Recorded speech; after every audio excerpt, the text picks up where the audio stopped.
ہم نے چھوڑ دیا، سنت سے بھی رشتہ توڑ لیا، اسلاف سے نسبت ہم کو نہیں، اس طور سے ہم بے نور ہوئے، اب دین رہا جب ہم میں نہیں، دنیا میں تو ہم کمزور ہوئے۔ اس کو اجتماعیت نہیں کہتے کہ کالے یہاں جمع ہو گئے، گورے وہاں جمع ہو گئے، ایک زبان والے یہاں جمع ہو گئے، ایک زبان والے وہاں جمع ہو گئے، یہ امت کا تفرق ہے، یہ امت کی اجتماعیت نہیں ہے۔ امت کی اجتماعیت یہ ہے کہ امت کے درمیان سے طبقاتی فرق ختم ہو جائے، یہ امت کی اجتماعیت ہے کہ امت کے درمیان سے طبقاتی فرق ختم ہو، یہ امت کی اجتماعیت ہے۔ اس لیے آپ صلی اللہ علیہ وسلم نے رنگ کی، زبان کی، کوئی آپ نے اپنی دعوت میں ابتدا سے کوئی تقسیم نہیں رکھی، بلکہ پہلے ہی دن سے آپ کے ساتھ مختلف زبان والے، صہیب وہ آپ کی زبان کے نہیں، سلمان وہ آپ کی بلال کے، وہ جو آپ کی زبان کے نہیں، بلال وہ آپ کی زبان کے نہیں، کوئی حبشی ہے، کوئی رومی ہے، کوئی فارسی ہے، ایک بھی عربی نہیں ہے، ایک کالا ہے، ایک گورا ہے، ایک غلام ہے، ایک آقا ہے، ایک عورت ہے، ایک بچہ ہے، یعنی ابتدا سے امت کی ساری قسموں کا آپ نے جمع فرما لیا۔ اس لیے اس کام میں طبقاتی جوڑ کا، طبقاتی خروج کا کوئی تصور نہیں ہے، کیونکہ طبقات میں بٹ کے امت کی تربیت ہی نہیں ہے۔ امت کی تربیت امت کے اختلاط میں ہے، امت کی تربیت امت کے اختلاط میں ہے۔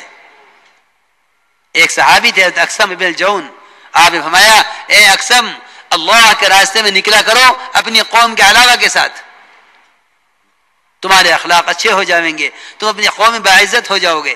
اس میں کیا حکمت تھی کہ آپ نے حکم فرمایا حضرت اقسم کو کہ اللہ کے راستے میں نکلا کرو اپنی قوم کے علاوہ کے ساتھ۔ اپنی اپنی مناسبت والوں کے ساتھ نکلنے سے مجاہدہ نہیں پڑتا، مجاہدہ جو پڑے گا وہ تو اپنی طبیعت کے خلاف لوگوں کے ساتھ نکلنے میں پڑے گا۔ آپ نے اس لیے فرمایا یا اقسم اغزو مع غیر قومک، کہ اللہ کے راستے میں نکلو اپنی قوم کے علاوہ کے ساتھ۔ اس لیے میرے دوستو عزیزوں، اس کام میں طبقاتی جوڑ کا کوئی تصور نہیں ہے، کیونکہ اس کام سے امت کو مجتمع کرنا ہے، امت کے درمیان کے طبقاتی فرق کو اس کام سے ختم کرنا ہے۔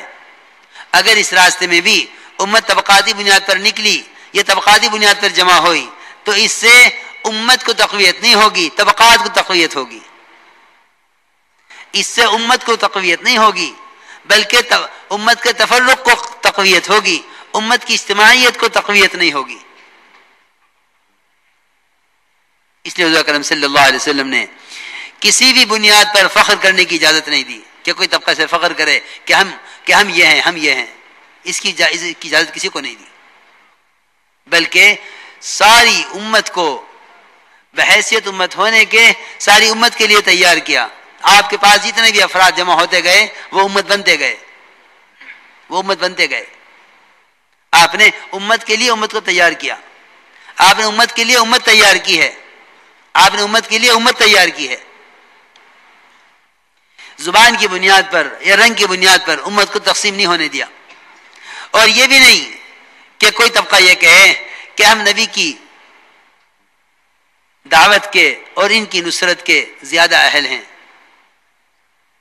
اللہ کی شان، اللہ تعالیٰ نے آپ کی مدد ابتدا میں باہر والوں سے کرائی، اپنے تو بعد میں آئے، قریش تو بہت بعد میں آئے، قریش بہت بعد میں آئے، دور والوں نے آپ کی دعوت کو پہلے قبول کر لیا۔ اس لیے میرے دوستو عزیزوں، میں نے عرض کیا تھا کہ اصل میں ہمارے کام میں طبقاتی جوڑ کا کوئی تصور نہیں ہے، کیونکہ اس محنت سے امت بنانی ہے، اس محنت سے امت بنانی ہے۔ تو دعوت کا بنیادی جو مقصد ہے وہ ہے دعوت کے ذریعے سے امت بنے۔ طبقاتی جوڑ کا ہمارے کام میں کوئی تصور نہیں ہے، کوئی تصور نہیں ہے، کیونکہ دعوت سے امت بنانی ہے۔ آپ صلی اللہ علیہ وسلم کے یہاں سب سے اہم اور بنیادی چیز وہ انفرادی دعوت تھی، جو میں عرض کر رہا تھا کہ ایک ایک فرد کو خود جا کر دعوت دو، ایک ایک فرد کو خود جا کر دعوت دو۔ میرے دوستو عزیزو، اس نقل و حرکت کا کوئی بدل نہیں ہے، اس نقل و حرکت کا کوئی بدل نہیں ہے، اور دعوت دے کر اپنے ماحول میں لاؤ کہ یہاں مسجدیں کس لیے بنی ہیں۔ حضرت حیات صاحب نے ایک عنوان قائم کیا ہے، لماذا بنیت المساجد وماذا كانوا يفعلون فيها، کہ مسجدیں کیوں بنائی جاتی تھی اور صحابہ مسجدوں میں کیا کیا کرتے تھے۔ اسی میں حضرت نے یہ سارے اعمال صحابہ کے نقل کیے ہیں کہ مسجد میں ایمان کا حلقہ قائم ہوتا تھا اور ملاقاتیں کر کے لوگوں کو یہاں ایمان کے حلقوں میں لا کر جوڑا جاتا تھا۔ اس طرح میرے دوستو عزیزو، ایمان کی مجلسوں میں لا کر یہاں جم کر دعوت دو، یہ بات سمجھاؤ کہ کرنے والی ذات اللہ کی ہے، جتنا نظام کائنات ہے وہ تو اللہ کے تعارف کے لیے ہے، اللہ سے استفادے کے لیے نہیں ہے۔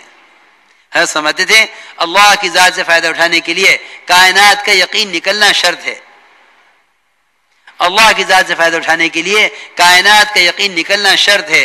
جن کے دلوں میں کائنات کا یقین ہوگا وہ قدرت سے استفادہ نہیں کر سکتے، جن کے دلوں میں کائنات کا یقین ہوگا وہ قدرت سے استفادہ نہیں کر سکتے۔ اس لیے یاد رکھنا یہ بات کہ قدرت اللہ کی ذات میں ہے، نظام کائنات میں قدرت نہیں ہے۔ نظام کائنات تو قدرت سے بن کر قدرت کے تابع ہے، زمین میں، آسمان میں، چاند میں، سورج میں، ستاروں میں کسی میں قدرت نہیں ہے، قدرت اللہ کی ذات میں ہے، قدرت اللہ کی ذات میں ہے۔ کائنات تو قدرت سے بنی ہے اور قدرت کے تعارف کے لیے بنی ہے۔ اس لیے میرے بزرگ دوستو عزیزو، اللہ تک پہنچنے کے لیے ضروری ہے کہ شکلوں کا انکار کرو۔ ابراہیم علیہ السلام نے ساری شکلوں کا انکار کیا، ستارے کا بھی، چاند کا بھی، سورج کا بھی، نمرود کا بھی، ساری شکلوں کا انکار کرتے چلے گئے۔ جب شکلوں کا انکار کیا تو سارا ماحول خلاف ہو گیا، سارا ماحول خلاف ہو گیا، سارا ماحول خلاف ہو گیا۔ شکلوں کا انکار کیا ابراہیم علیہ السلام نے اور ساری شکلوں کو توڑا، سارا ماحول خلاف ہو گیا کہ جلاؤ ابراہیم کو۔ چنانچہ ایسی آگ تیار کی گئی جس کے اوپر سے پرندہ گزر نہیں سکتا تھا۔ کیونکہ بات یہ ہے کہ میرے دوستو عزیزو، باطل جو مقابلے پہ آتا ہے، باطل جو مقابلے پر آتا ہے وہ صرف اور صرف دعوت اللہ اور توحید کے بیان کرنے پر آتا ہے۔ انبیاء علیہ السلام کی انفرادی عبادت سے غیروں کو کوئی اختلاف نہیں تھا، غیروں کو کوئی اختلاف نہیں تھا۔ باطل جو مقابل آئے گا وہ اللہ کی توحید کو بیان کرنے سے آئے گا۔ دیکھو، اللہ کی توحید کو بیان کرنا بذات خود مقصود ہے، اس سے فراغت نہیں۔ لکھا ہے علماء نے کہ احکام کا علم عمل کے لیے مقصود ہے، اس سے فراغت ہو جائے گی۔ نماز کا علم حاصل ہو گیا، نماز اس کے مطابق پڑھنی ہے، روزے کا علم حاصل ہو گیا، روزہ اس کے مطابق رکھنا ہے۔ لیکن اللہ کی توحید کو بیان کرنا بذات خود مقصود ہے، مومن کو اس سے فراغت نہیں ہے، کہ مومن کو اس سے فراغت نہیں ہے۔ اس لیے حکم دیا گیا ہے کہ اے لوگو اللہ کی توحید بیان کرو، کیونکہ ساری نیکیوں کا مدار توحید پر ہے۔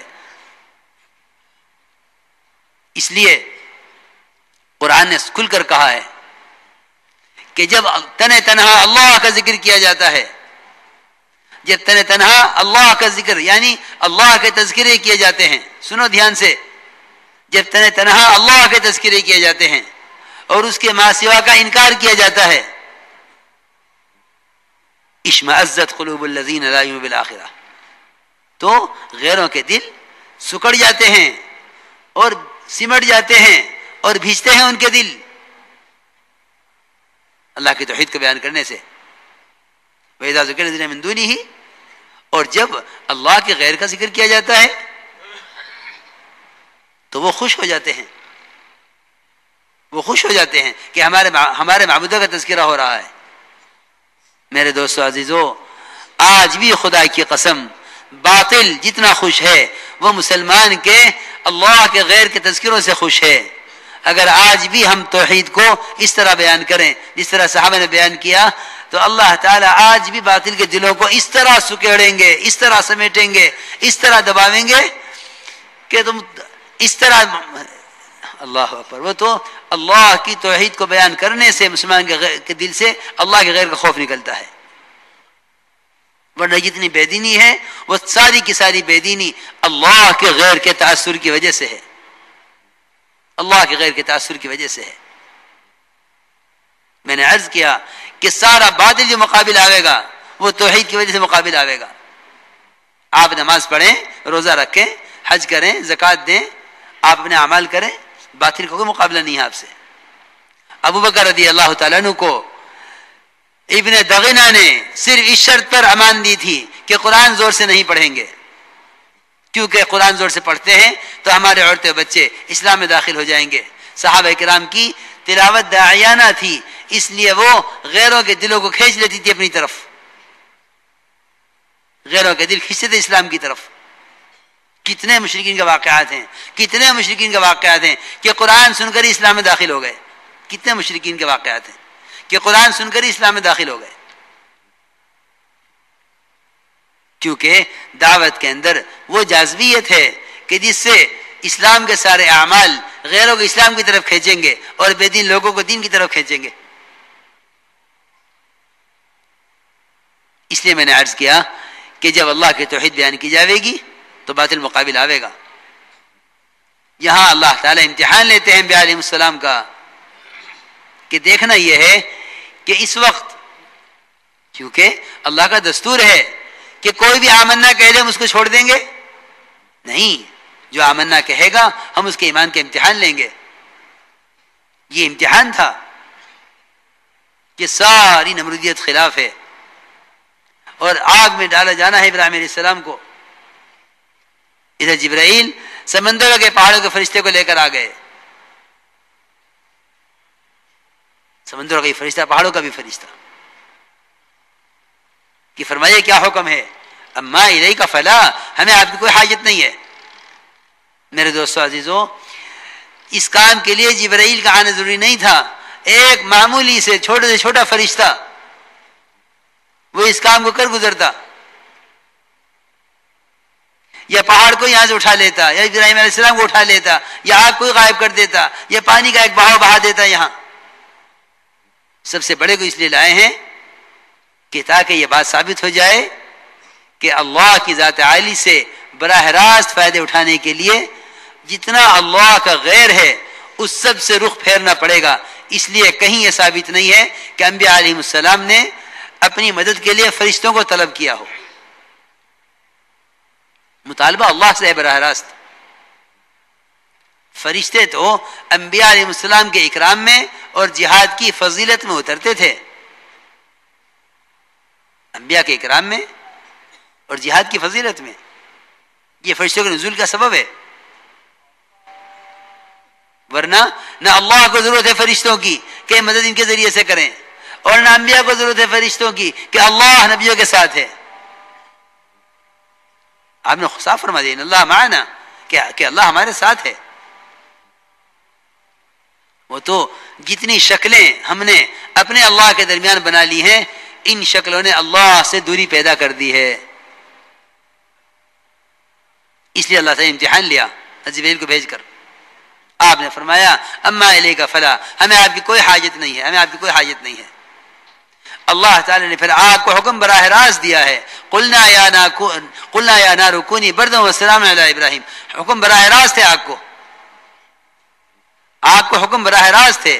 کیونکہ جب ابراہیم تم نے اپنے ہمارے درمیان کسی کو ذریعہ نہیں بنایا تو ہم نے بھی اپنے آگ کے درمیان کسی کو ذریعہ نہیں بنایا. اسے کہتے ہیں اللہ کی ذات عالی سے براہ راست فائدہ اٹھانا. میرے دوست بزرگوں عزیزو، ایک سبب ہے یہ ایمان کی تقویت کا کہ انبیاء علیہ السلام کے واقعات بیان کیے جاویں، کیونکہ نبیوں کے واقعات کا بیان کرنا دلوں کے جماؤ کا سبب ہے. انبیاء علیہ السلام کے واقعات کے بیان کرنا دلوں کے اندر جماؤ پیدا کرے گا. دوسرا سبب یقین کی تقویت کا، صحابہ کرام کے ساتھ